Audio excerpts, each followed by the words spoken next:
Bonjour à toutes et bonjour à tous, bienvenue dans le podcast InShape to Grow, le podcast qui a pour mission de vous soutenir vous et votre communauté dans une approche holistique de la santé. Je trouve en effet que nous sommes souvent confrontés à des solutions extrêmes lorsqu'on se pose des questions sur la santé en général.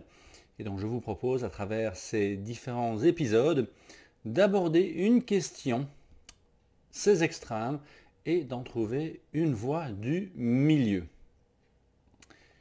Alors depuis 3 épisodes, nous sommes au 3e épisode, effectivement, je vous propose d'aborder les secrets ou en tout cas certaines étapes importantes pour l'acquisition d'une santé holistique. Nous avons déjà parlé de la sécurité en premier épisode de cette année. Nous avons également évoqué l'importance du mouvement dans son contexte général et plutôt un mouvement intérieur. Et cette semaine, je vous propose de parler de la digestion. De la digestion dans le sens large du terme, une digestion plutôt des nutriments que des calories, plutôt manger pour se nourrir et pas pour se remplir, mais également une digestion des émotions, ou en tout cas digestion des événements, et plutôt vivre pour grandir et pas uniquement pour le plaisir. Nous vivons aujourd'hui dans une société extrêmement confortable. Nous sommes malheureusement confrontés à un stress qui est négatif, qui vient nous épuiser au quotidien, dans une espèce d'ouate dans lequel on s'est installé depuis ces dernières années et encore plus depuis, je dirais, la généralisation du télétravail. Et donc je vous propose dans cet épisode d'aborder la digestion. Alors rappelez-vous de cette citation, nous sommes ce que nous mangeons. Et j'aime poursuivre en disant que si vous mangez des donuts, eh bien ne vous étonnez pas de vous sentir mou à l'extérieur et creux à l'intérieur, comme un donut. Mais il y a également une autre citation qui dit « Nous sommes ce que nous ne digérons pas ». Évidemment, si nous n'arrivons pas à éliminer les toxines, eh bien ça pose problème. Nous avons abordé l'importance de la rate la semaine dernière, justement, dans ce concept de mouvement intérieur entre l'aspect mental, l'aspect physique, l'énergie que l'on va donner, je dirais, au système digestif ou l'énergie que nous allons donner au système mental. Eh bien, la rate a également une importance essentielle justement dans cette digestion. C'est elle qui, en médecine chinoise, donne le feu à l'estomac. L'estomac étant représenté comme un chaudron. Et donc, au plus vous avez une rate forte, au plus, effectivement, vous allez pouvoir digérer ce qu'il y a dans votre estomac. Si l'énergie, comme on l'a dit la semaine dernière, est bien dirigée, pas digérée, mais c'est un peu la même chose, digérée vers le système digestif lorsque vous mangez. Alors, j'aimerais également cette semaine donc aborder cette digestion spécifique. Une fois que l'énergie est dirigée vers le système digestif, que se passe-t-il? Eh bien, nous avons cette première digestion qui est la digestion encéphalique. C'est-à-dire que vous allez, grâce aux organes des sens, tourner votre attention vers les odeurs, vers le visuel, vers les perceptions gustatives et donc stimuler le parasympathique avant même d'avoir quelque chose en bouche. Et donc le fait d'avoir cette petite période, soit où on prépare un repas, soit durant laquelle vous allez respirer 5 fois profondément en augmentant le temps d'expiration, ou par une petite balade où vous allez vous changer les idées, tout cela pour tourner justement le système d'une dominance orthosympathique vers une dominance parasympathique, eh bien vous allez favoriser cette digestion. Donc on revient dans le concept de sécurité que nous avons abordé dans la première vidéo de cette série de 7. Et effectivement, lorsque vous vous sentez en sécurité, lorsque vous vous posez mentalement et physiquement en position assise, c'est bien effectivement le cas, on est beaucoup moins facilement, voire pas du tout en situation parasympathique lorsqu'on est debout, alors que quand on est en position assise, voire couchée, eh on est totalement en parasympathique. Alors évidemment, on ne va pas manger couché, mais on va manger en position assise, je vous invite à aller voir ou réécouter le premier épisode de cette série. Alors attention, quand on parle de sécurité, ce n'est pas uniquement la sécurité psychologique, c'est également la sécurité dans l'ensemble des sources de stress. Je vous renvoie justement dans le webinaire que j'ai offert en début d'année sur la résilience en 2023 avec les 7 sources de stress. Et un stress vraiment important à prendre en compte, c'est le stress chimique. Donc on va éviter de consommer des aliments qui sont trop riches en glyphosate, en herbicides, en pesticides et en conservateurs. Donc ça, c'est première étape de la digestion encéphalique qui dépend effectivement de notre sécurité. Ensuite, on a la digestion mécanique par la mastication consciente, parce que vous pouvez mastiquer 1, 2, 3 fois et puis avaler, ça n'est pas conscient. C'est entre 10 et 15 mastications par bouchée. Et donc là, on revient sur le concept et la thématique de la semaine dernière, nous avons besoin de mouvement. Oui, parce que lorsqu'on mastique, eh bien, ça donne un petit peu de mouvement. Ça donne des informations au cerveau comme quoi nous mangeons, donc ça améliore la sensation de satiété durant le repas et ça permet justement d'avoir une première digestion. Ce qui n'est pas fait par la bouche, eh bien, devra être pris en charge par l'estomac. Et c'est là que je veux insister cette semaine, c'est sur cette importance de la digestion de l'estomac et de l'intestin grêle pour l'absorption et donc la transformation des calories vers des nutriments, ou en tout cas la transformation des calories, je dirais, en énergie de chaleur, on le verra dans quelques instants, et les macronutriments en nutriments et l'absorption des micronutriments. Donc on a bien là tout un processus qui est important à suivre. Malheureusement, je le rencontre de plus en plus en consultation, vous avez une population qui est de moins en moins optimale en termes de force digestive, de force de l'estomac. De plus en plus de personnes sont sous antiacides alors que ça n'est pas un problème d'excès d'acidité, mais plutôt un manque d'acidité.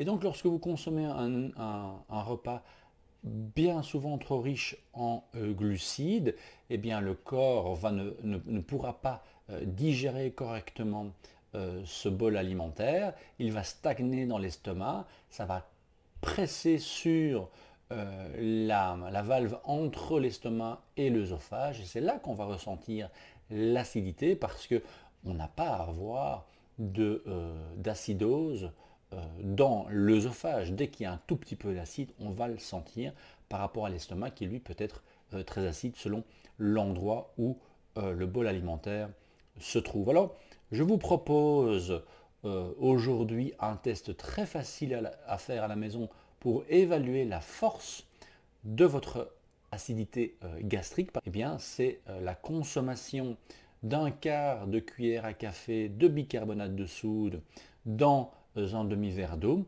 et vous attendez. Vous devriez avoir un renvoi assez rapidement si la force digestive est suffisante. Si ce renvoi arrive entre 3 et 5 minutes, c'est que votre force digestive est moyenne. Si le renvoi arrive après 5 minutes ou n'arrive pas, c'est que votre force digestive est très faible et il va falloir justement s'adapter pour retrouver une force digestive parce que vous allez le voir, ce n'est pas que la digestion physique qui va être impactée. Une fois que cette digestion se fait correctement dans l'estomac, eh bien, l'intestin grêle peut terminer la digestion des différents macronutriments et l'absorption des nutriments peut commencer, la réelle absorption pour vous nourrir.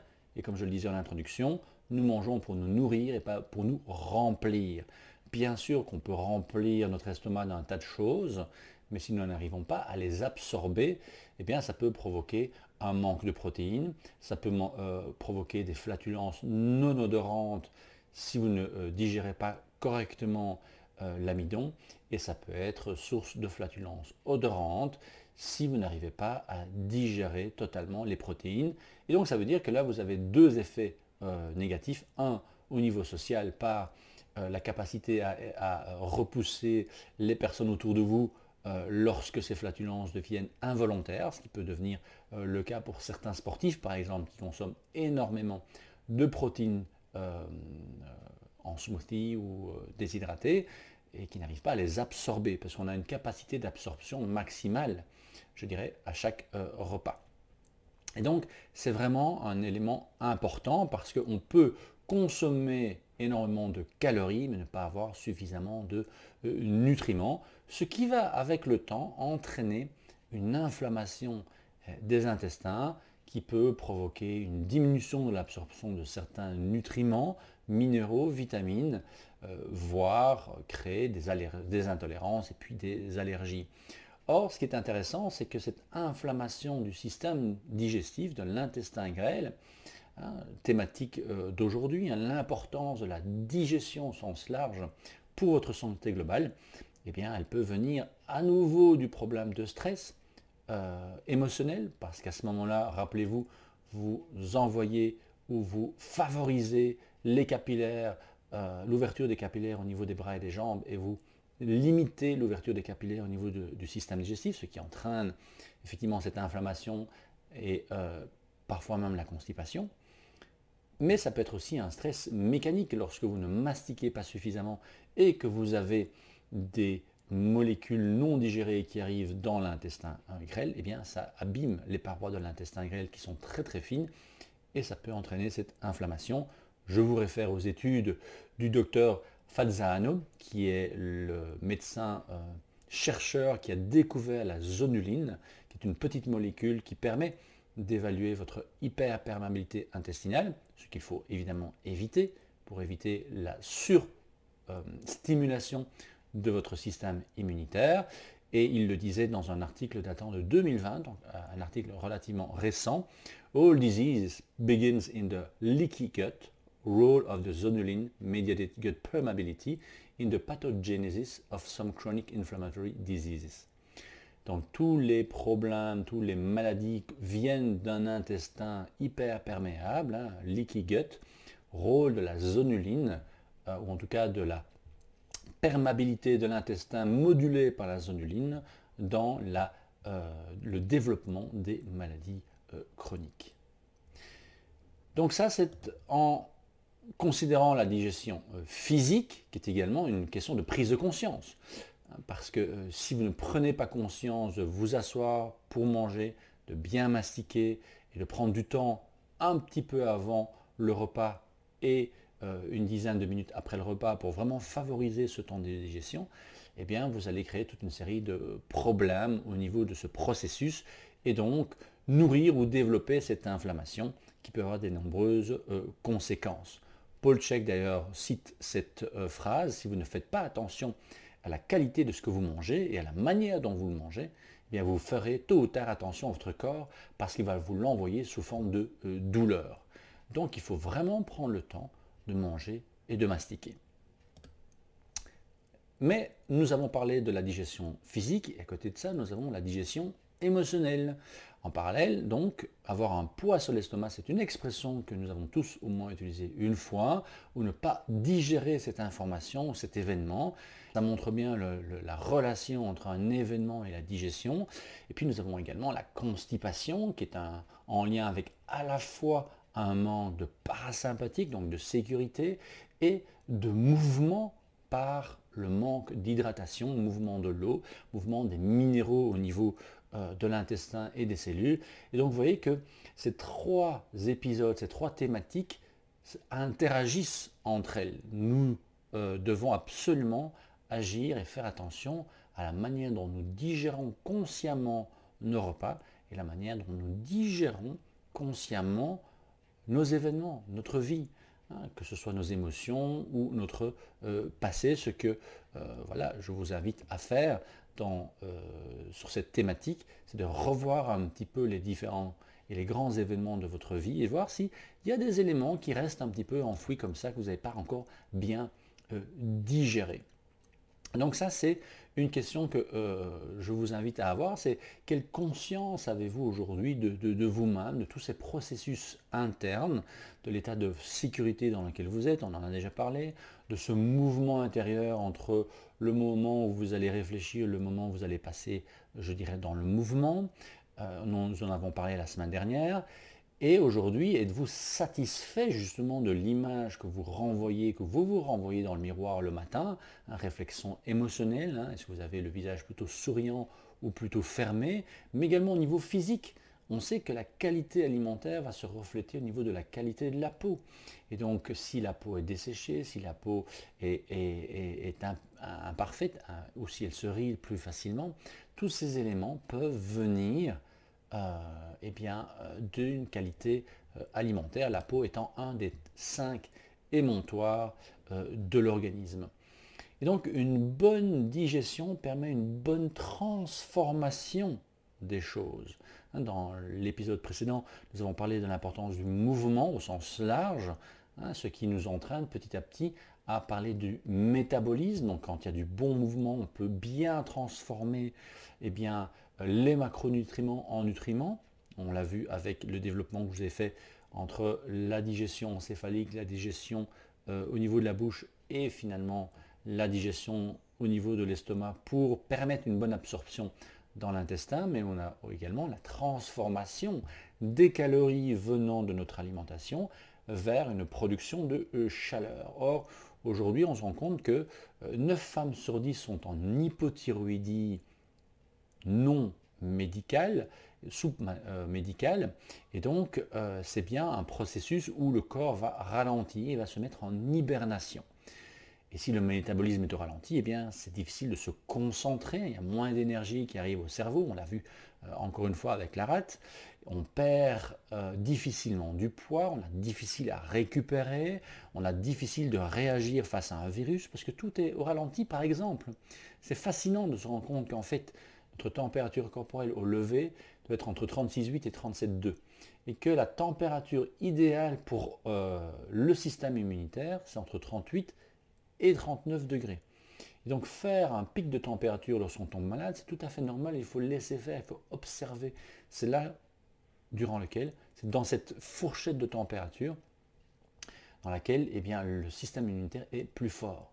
Vous pourriez me demander, tiens, mais pourquoi n'a-t-on pas alors directement une température corporelle à 38 ou 38,5? Eh bien, ça voudrait dire qu'on devrait consommer encore plus de calories pour subvenir à nos besoins, parce qu'il faut des calories justement pour augmenter cette température.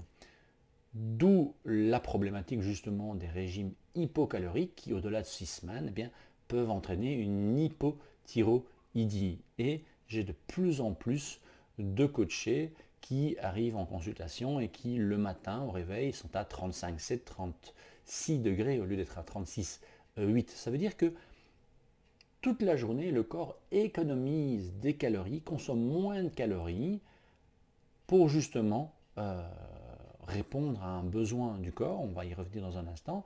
Mais du coup, consomme moins de calories. Donc ça devient difficile de manger correctement, avec suffisamment de calories pour suffisamment de micronutriments et de vitamines, si en même temps votre métabolisme est au ralenti. Parce que le métabolisme, il a vraiment besoin d'un feu intérieur pour pouvoir bien fonctionner, bien digérer.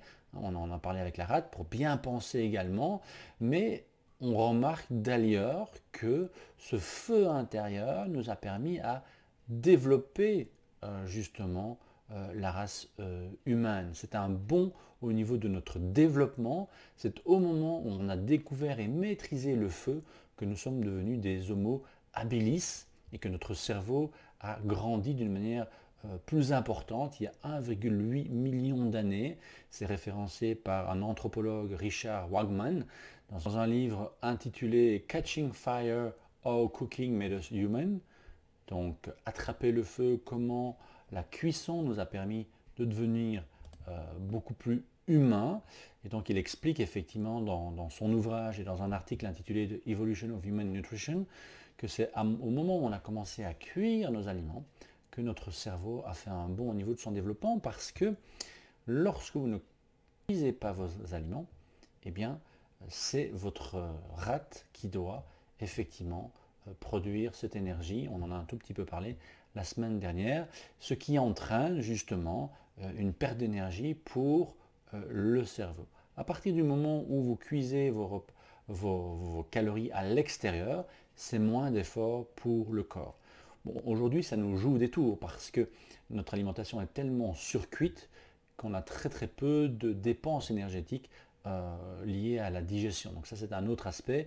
On a des calories vides, on n'a pas à les digérer parce que tout est mou, tout est prédigéré, tout est pré-mâché. Et du coup, eh bien, on absorbe énormément d'énergie. En parallèle, on bouge de moins en moins. Et donc, au bout du compte, ça fait d'énormes déséquilibres. Mais, à l'inverse, si vous êtes en manque d'énergie, si votre digestion est faible, il faut plutôt eh bien, consommer des aliments cuits. Et donc cette digestion au sens large nous permet de passer à l'action. C'est grâce à cette digestion, ce métabolisme qu'on a suffisamment d'énergie pour pouvoir justement passer à l'action. Mais pour cela, il faut se sentir en sécurité. Une fois qu'on se sent en sécurité, il faut qu'il y ait ce mouvement intérieur, décider de se poser pour commencer à digérer. Et lorsque l'on a bien digéré et qu'on a fait le plein de bonnes calories et de nutriments, on peut passer à l'action dans notre environnement. C'est important, et si aujourd'hui, par exemple, en cette fin janvier, vous n'avez pas encore mis en application vos bonnes résolutions du mois de décembre ou du début janvier, c'est peut-être à cause d'une digestion qui est stagnante. Parce qu'à l'inverse, ce processus est bidirectionnel, ça monte et ça descend. Si vous avez une mauvaise digestion émotionnelle, vous aurez une mauvaise digestion physique, vous aurez une stagnation, on a parlé avec la constipation par exemple, et cette stagnation est source d'insécurité.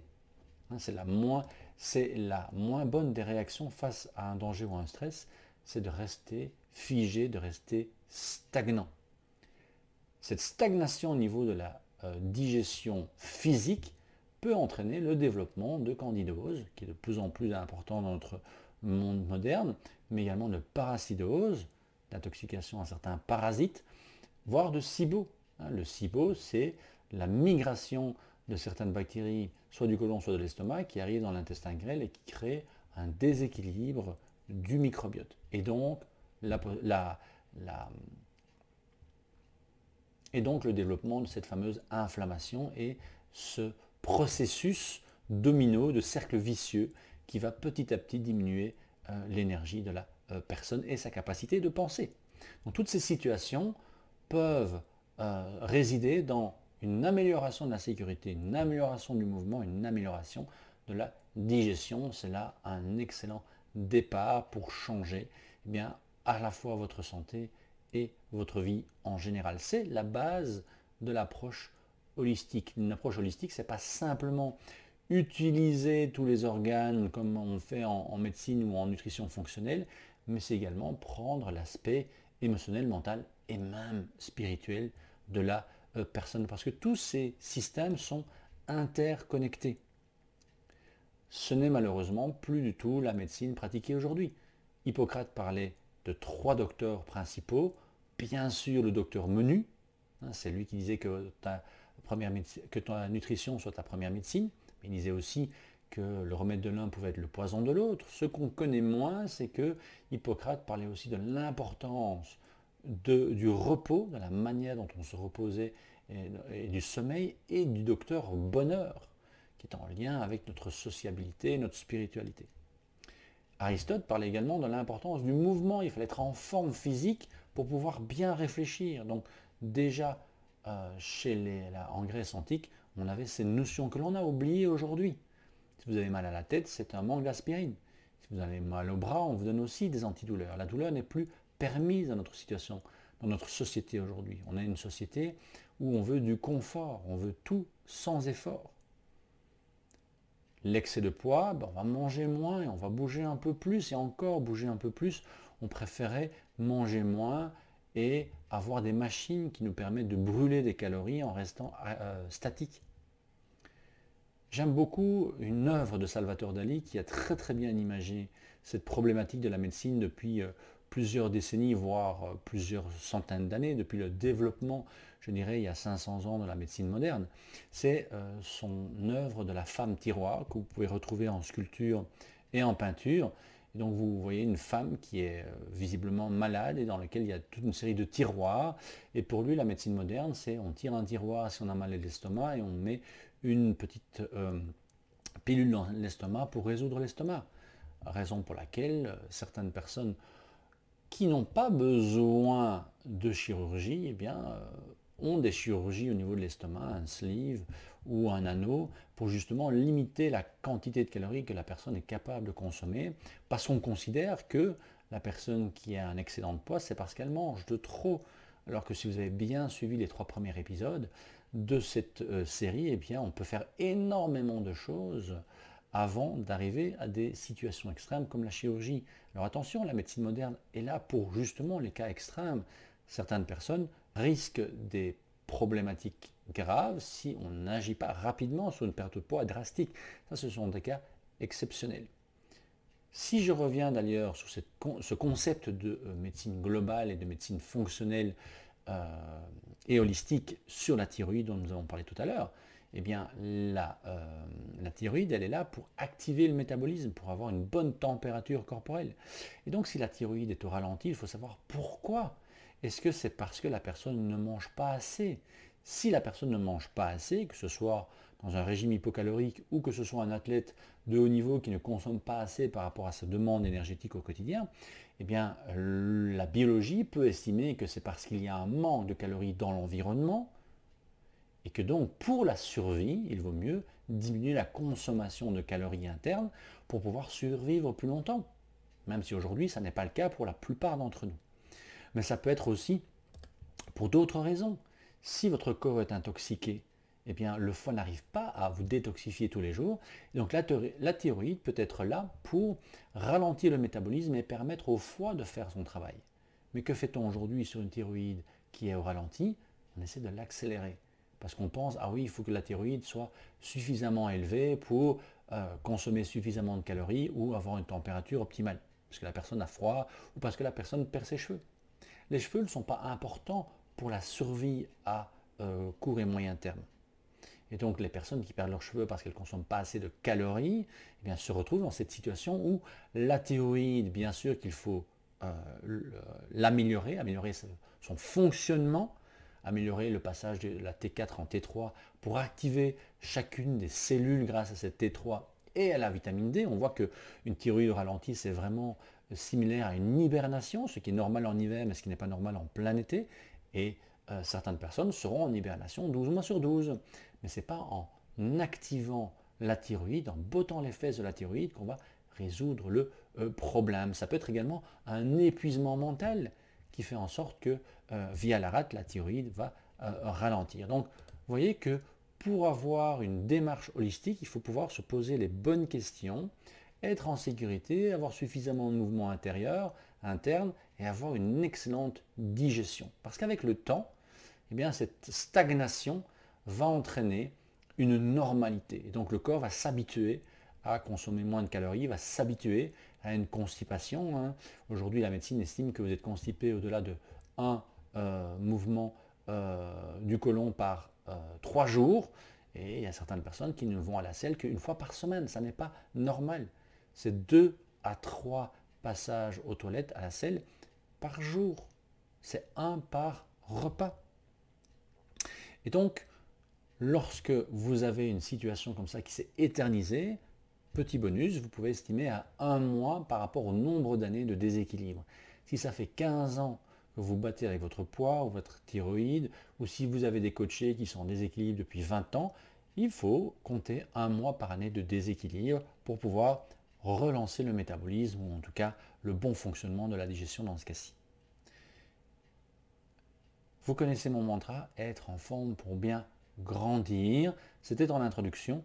Aujourd'hui, on doit pouvoir vivre pour grandir, pour s'épanouir. Pas spécialement uniquement pour le plaisir. Bien sûr que le plaisir est important.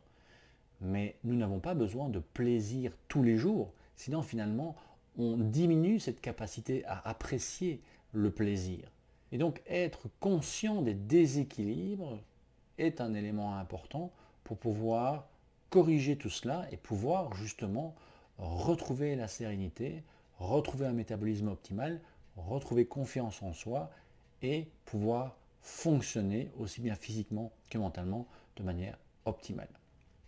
Donc, en résumé, si vous êtes coach, je vous invite vraiment à vérifiez chaque étape de la digestion de vos coachés. C'est vraiment essentiel.